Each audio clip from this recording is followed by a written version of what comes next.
Peace, love, liberty, radio. And the walls come crashing down as the war at home reaches your town. You have no choice, it's safe and clean.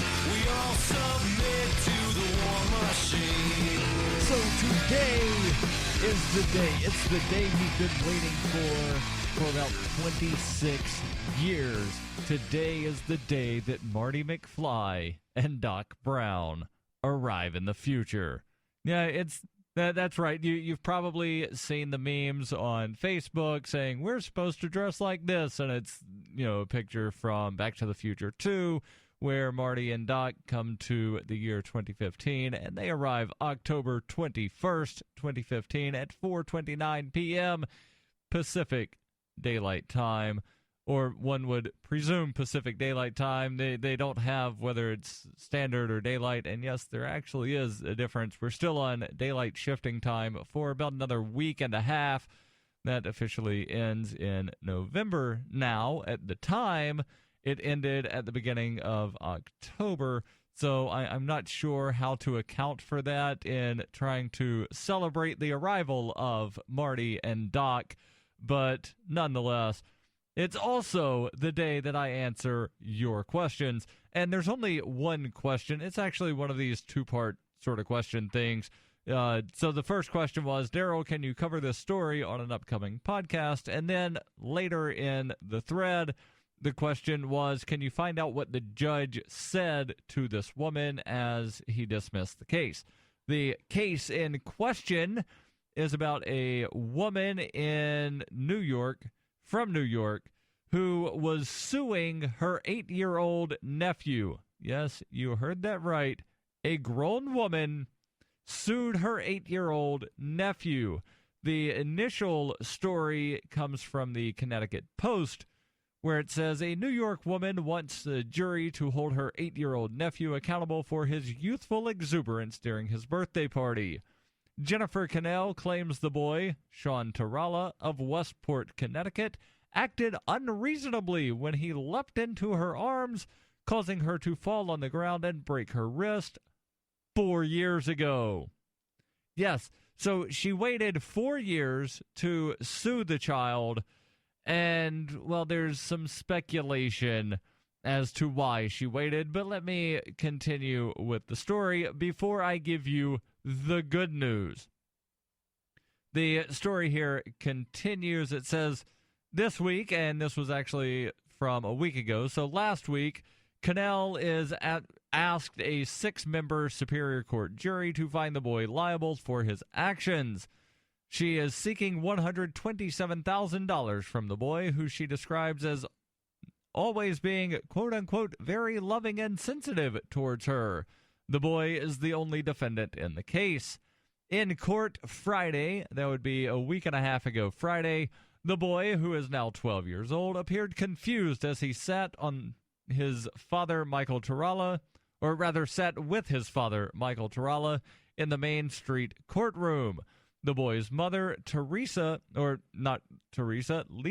Tarala, died last year. Apologies on the misreading there. My dyslexia must be acting up today. The article continues. It says, on the witness stand before Judge Edward Stortelink, the 54-year-old Cannell, who is a human resources manager in Manhattan, testified that she loves Sean, but she believes he should be held accountable for her injury. On March 18th of 2011, Cannell, who has no children of her own, arrived at the Tarala home, and it gives the address, arrived at the Tarala home to attend Sean's birthday party. The boy had gotten his first two-wheeler for his birthday and was joyfully riding the bright red bicycle around and around the home, according to the testimony. But when he spotted his aunt, he dropped the new bicycle on the ground and exclaimed, "Auntie Jen! Auntie Jen!" Quote, all of a sudden, he was there in the air. I had to catch him, and we tumbled to the ground. She testified of the encounter with the 50-pound boy, saying, I remember him shouting, "Auntie Jen, I love you!" And there he was, flying at me. Although hurt, Cannell said she did not complain to the boy at the time. She told the jury it was his birthday party, and I did not want to upset him. But Cannell continued her life was turned upside down as a result of the injury. She says, I live in Manhattan on a third-floor walk-up, so it's very difficult, and we all know how crowded it is in Manhattan. As if walking upstairs involves your wrist. But I digress and return to the story. She says, and then there's the damage the injury has done to her social life. Quote, I was at a party recently and it was difficult to hold my hors d'oeuvres. Yes, she's complaining because it was difficult to hold her hors d'oeuvres.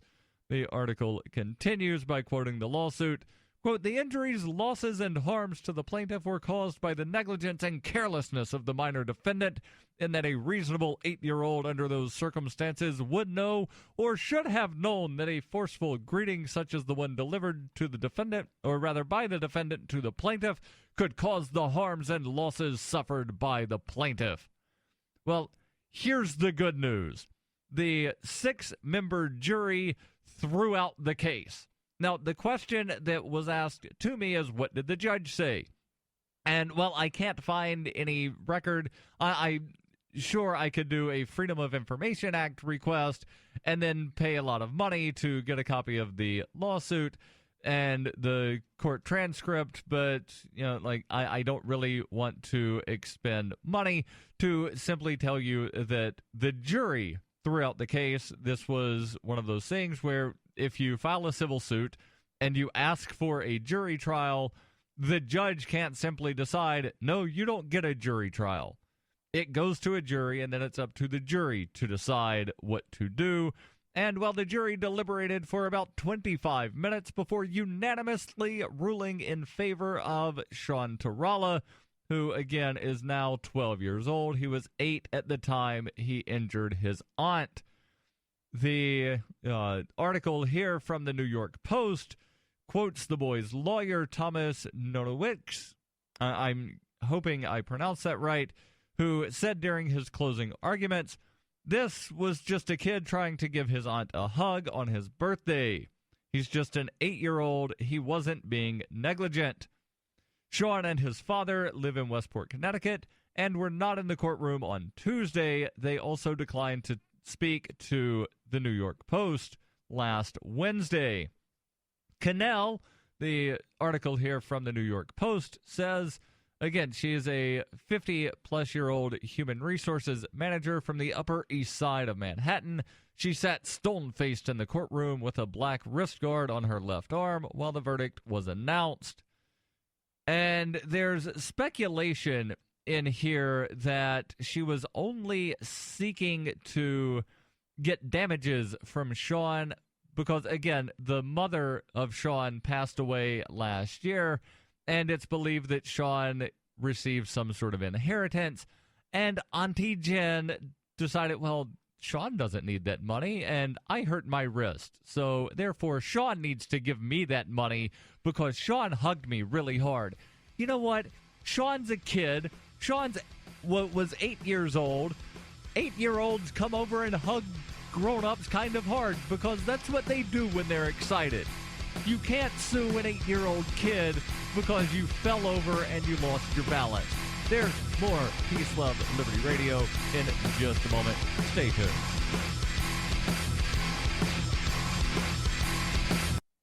Bitcoin Not Bombs is a launching pad for nonprofits and social entrepreneurs into the financial freedom of the Bitcoin economy. Bitcoin Not Bombs offers premium publicity campaigns designed to facilitate an organization's adoption of Bitcoin as a payment system. Bitcoin Not Bombs is fully committed to being the hub of the nonprofit sector of the Bitcoin economy, maximizing the potential cross-promotion of all our clients and commercial partners. To learn more, visit bitcoinnotbombs.com.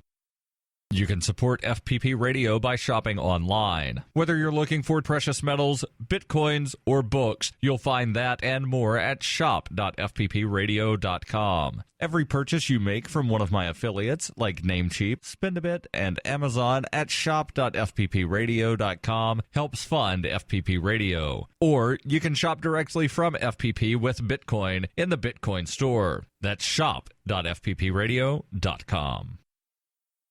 The Doublespeak Dictionary by Leslie Starr O'Hara satirizes the marked difference between the ideal of we the people and the reality of we the elite, while offering an insightful glimpse into the clockworks of the totalitarian mind. Ever irreverent, but never irrelevant, the Doublespeak Dictionary serves as a subversive and humorous, but timely reminder that the emperor has no clothes. The Doublespeak Dictionary is available from Amazon.com and all major bookstores.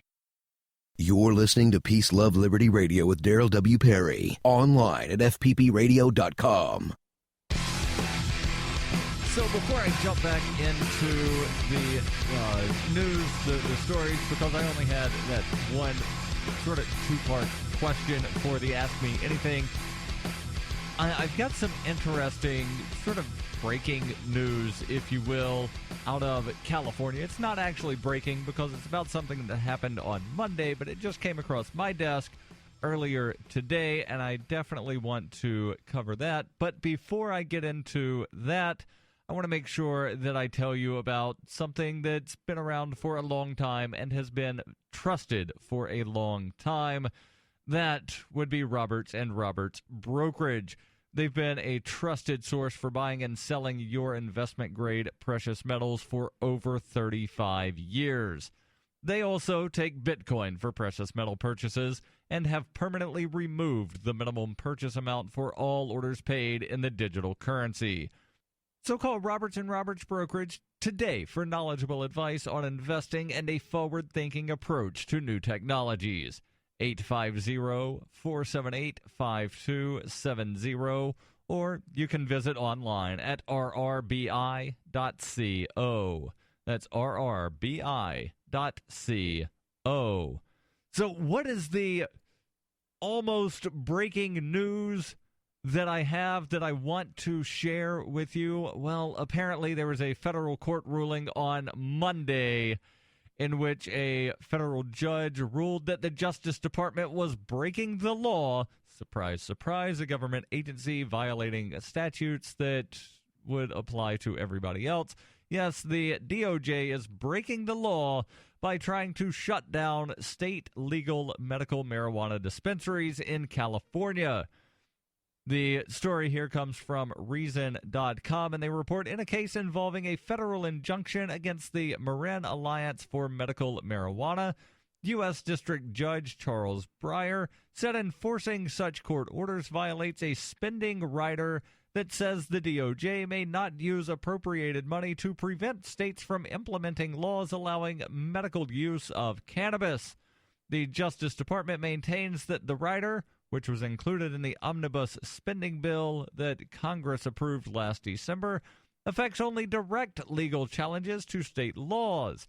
Breyer disagreed, saying, quote, "It defies language and logic for the government to argue that it does not prevent California from implementing its medical marijuana laws by shutting down these heavily regulated medical marijuana dispensaries." Breyer noted that the sponsors of the medical marijuana amendment, Representatives Dana Rohrbach and Sam Farr, both from California, Rohrbach a Republican, Farr a Democrat, have complained that the Justice Department is misinterpreting their instructions. In a July 30th letter, Rohrbach and Farr asked the DOJ Inspector General Michael Horowitz to investigate continued federal harassment of medical marijuana suppliers as violations of the Anti-Defiancy Act, which makes it a crime to spend federal money in ways that Congress has not authorized. They explained, quote, "We, the authors of the language, and our many colleagues, including those who opposed the amendment, laid on the record repeatedly that the intent and language of the provision was to stop the DOJ from interacting with anyone legitimately doing business in medical marijuana in accordance with state laws." Before the amendment passed, the DOJ had lawyers who warned that, quote, or not quote, but they warned that it would make a dramatic impact on marijuana prosecutions. After the amendment passed, the DOJ suddenly decided that it had no effect on such cases, meaning federal prosecutors can keep trying to imprison medical marijuana providers like Charlie Lynch in California and patients like Kettle Falls, or like the Kettles Falls 5 in Washington State. So what you have here is Congress telling the Department of Justice, you are not allowed to do this thing. This thing in question is prosecute people that are medical marijuana patients or medical marijuana suppliers in accordance with the laws in the state that they live in. Well, the DOJ says, yeah, that doesn't say what you say it says, and it doesn't say what it actually says. It says what we think it says, and that means we can do what we want. Well, this judge luckily sided with reason and logic and a little bit of freedom and said, no, DOJ, you are not allowed to do this.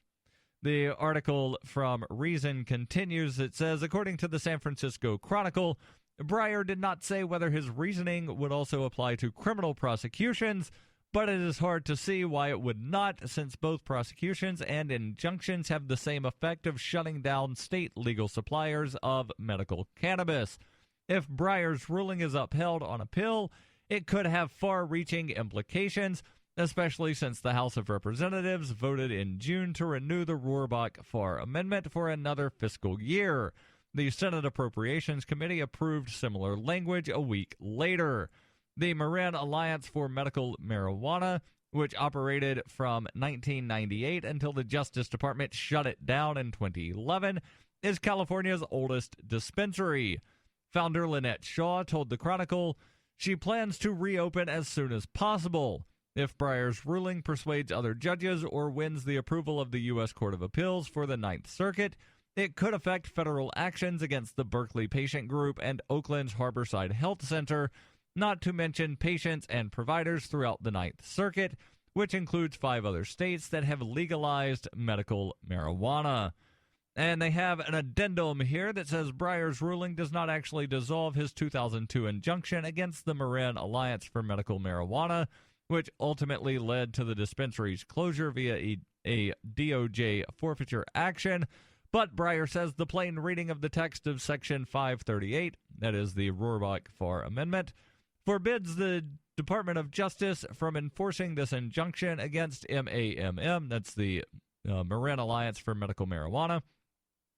And to the extent that MAMM operates in compliance with California law, Breyer notes that the Marin Marijuana Alliance operated under state law authorizing patient collectives to supply medical marijuana and with the approval of local officials who certified that the dispensary complied with all relevant regulations. So this Marin Alliance for Medical Marijuana, you may hear it in some news stories referred to as a quote-unquote cannabis club, and they try to use that term to make it sound like it's something evil and like it's something bad. They've got a cannabis club over there. That's where they go and they smoke their evil cannabis, and they get reefer madness because that's what happens in cannabis clubs. No, this is basically a co-op of medical marijuana patients who have joined together to create this organization so that they can then, more efficiently and probably a little cheaper wind up growing and harvesting the medical marijuana, because that's something that a lot of people don't really take into account is, yes, marijuana will just grow in the wild, but if you want it to grow properly, it's like any other plant where you have to tend to it and take care of it and, other things that you do with plants. Like I do not have a green thumb at all, so I would never try growing my own cannabis. Not to mention that if you're growing it indoors, you need certain types of lights, and those are expensive to operate.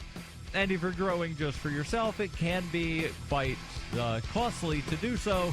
But if you're joined in with other people, well, you're able to spread the cost out among everybody, and it makes it cheaper and easier for everyone. Stay tuned. I've got more information about the Kunduz bombing. In 2115 New England, there are no borders, no states, and no regulations, yet never has a more peaceful and prosperous place existed. But Mr. Drake's security company has seen better days. Faced with the prospect of waning power, Mr. Drake intends to replace the anarchy of New England with a government. But at what cost? And can anyone stop him? Anarchy in New England by Joe Jarvis is available from Amazon.com and all major bookstores. Coinbase is a simple and secure online Bitcoin wallet for sending, receiving, and storing Bitcoin. Coinbase also allows you to buy and sell Bitcoin using a bank account or use their tools to accept Bitcoin as a merchant. Coinbase has more than 1 million consumer wallets and is trusted by over 25,000 merchants, including Overstock.com, Khan Academy, Reddit, and of course, FPP. Get started at coinbase.fppradio.com. When her plush and comfy life suddenly and unexpectedly fell apart, Brooke and her dog Cloud set out to defy the odds. If this is a man's world, as they say, living on the streets is no place for a young woman. One day she awoke in the redwood forest and realized she had become a hobo, and would ultimately come to know exactly what it means to survive. How to Be a Hobo by Brooke Willett is available from Amazon.com and all major bookstores. You're listening to Peace, Love, Liberty Radio with Darryl W. Perry. So, yes, I do have more information, new information, on the U.S. military's bombing of the Doctors Without Borders Hospital in Kunduz, Afghanistan. And as I have vowed previously, I will continue harping on this as long as I can, as long as new information comes about. I'm not going to just, sit down and shut up about this. This is a war crime, and it needs to be investigated. There needs to be an independent investigation, not this thing where the U.S. military sends in a tank and crashes into the rubble of the hospital and says, "Oh, sorry, we didn't mean to crash into the rubble of this hospital that we destroyed. Oops. Oh my, oh my." Well, now there's actually a couple of new informations that have come out, both of these articles from antiwar.com. I will begin with the story about the Afghan defense minister, who appears to not be on the same page as his American counterpart, the U.S. Secretary of State, John Kerry, or anybody in the Pentagon for that matter. The story, again, the story, antiwar.com, they report Afghan Defense Minister Masoom Stanaksi appears to be a few days behind the Pentagon on the ever-changing narrative surrounding the U.S. attack on the Doctors Without Borders Hospital outside of Kunduz, Afghanistan, an attack which killed 22 civilians and fueled calls for a war crimes investigation. In a new interview with the Associated Press, the defense minister reiterated already discredited claims that the hospital was a Taliban base, saying the Taliban was using the site as a safe place because everyone knows our security forces and international security forces would never attack a hospital. So Afghan officials ordered an attack on the hospital anyhow, and the U.S. attacked it. Doctors Without Borders has never denied treating wounded Taliban soldiers, as virtually all aid groups are willing to do, but insists that no weapons were allowed within the compound and no firing of any weaponry was coming from the compound the night of the attack. The U.S. appears to have backed up that claim and has also confirmed that even if there had been gunfire from the site, the hospital was restricted and could not have been legitimately attacked under any circumstances. So again, you basically have the U.S. military saying, yeah, we committed a war crime, but it was an accident, so that's okay, right? The article here continues. It says, Doctors Without Borders insists that the attack was deliberate, and while the Pentagon has changed their story several times, the Afghan officials who ordered the strike seem to confirm that it was a deliberate attack on a known hospital which U.S. troops were engaged in surveillance against at the time. The defense minister also gave lip service to rumors of a Pakistani spy being inside the hospital at the time of the attack, suggesting that the site may have been a Pakistani ISI base. They do not say here in the article what ISI means, but he says that it may have been a Pakistani base as opposed to a Taliban base, suggesting he was a little vague on what he was actually alleging. Doctors Without Borders says none of their staff were from Pakistan, and they had no evidence any of the patients were either. U.S. officials have suggested a single target within the hospital would not have justified the attack at any rate, which is only adding to questions about the incident. The Afghan defense minister seems to be following the long-standing playbook of the Afghan government, which is to never admit wrongdoing and to stick to any story no matter how uncredible it becomes. With the U.S. having been brought into the center of this one and engaging in their own questionable efforts at damage control, the farce is only growing, and along with it, support for an independent investigation, which is likely the only way any truth is going to come out of this fiasco. Now, something that might wind up being discovered during this independent investigation is a claim made by the U.S. Army Intelligence Network, claiming that the Distributed Common Ground System that cost approximately $5 billion over the last decade apparently was not working the night of the attack. This story also from antiwar.com. They report a decade and about $5 billion in the Distributed Common Ground System, DCGS. The Pentagon is still struggling with the all-purpose intelligence network that is supposed to share all the latest data on all the latest wars in real time. Well, on Tuesday, that being yesterday, officials revealed that the DCGS was down during a recent attack on the Doctors Without Borders hospital in Kunduz, Afghanistan. This would seem to explain a lot of the questions surrounding the strike, like why attacks continued against the hospital for nearly an hour after Doctors Without Borders contacted the Pentagon about the strikes. It could well be that this sort of thing is what DCGS is supposed to handle if it worked, despite the revelation potentially being the latest in a series of excuses for the attack. The Pentagon is downplaying the incident, refusing to discuss any impact it might have had on the bombing, and reiterating their confidence in the ongoing internal investigation into the attack. Representative Duncan Hunter from California was particularly critical of the revelation, having been a longtime opponent of the DCGS system and criticized its repeated failures. The Pentagon refused to comment on the criticism. So I, however, will comment on the criticism, and I will say that this seems all too convenient. And you know, it seems to sort of parallel a lot of incidents with police officers. And what do I mean by that? Because I'm not alleging that any police have ever, intentionally bombed a hospital, or that any police departments have ever, gone in and attacked a hospital or run a tank into a hospital. But what do I mean by this parallels a lot of incidents with police? Well, first off, a lot of police have dashboard cameras, and every now and then something sort of fishy will happen in a police car or just outside of a police car, and, well, by golly, don't you know, those dashboard cameras just malfunctioned right when something weird happened. Like the guy that was sitting in the back seat of a police car, I believe it was down in Arkansas, he was handcuffed, hands behind his back, and somehow was able to pull a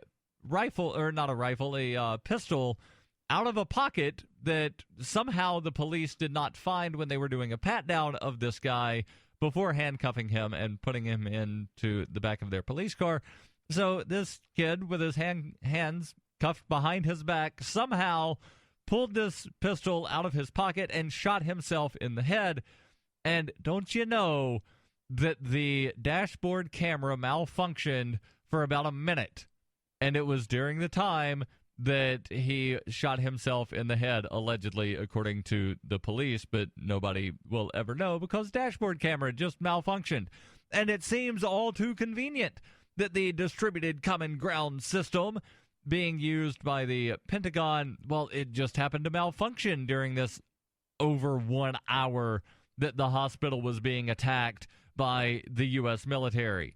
And, well, very similar to what police do. The Pentagon is doing an internal investigation. We're looking into it. Don't worry, folks. Do not worry one bit. We're looking into this, and we will make sure that we give ourselves a stern talking to after we find out that we actually didn't do anything wrong.